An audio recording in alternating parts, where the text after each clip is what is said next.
আপনারা দেখছেন লিপিকা ম্যাডামকে। লিপিকা ম্যাডাম খুব কষ্ট করে এই স্যাক্সোফোন বাজানাটি ওনার ফ্যামিলির কাছ থেকে শিখেছিলেন।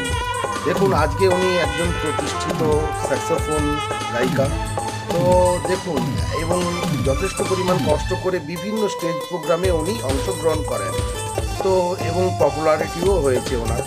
তো সেই জন্য ওনাকে অনেক কষ্ট করতে হয়েছে, অনেক ত্যাগ স্বীকার করতে হয়েছে, এখনও হচ্ছে। তো প্লিজ ম্যাডামকে সাপোর্ট করুন, লাইক করুন, কমেন্ট করুন।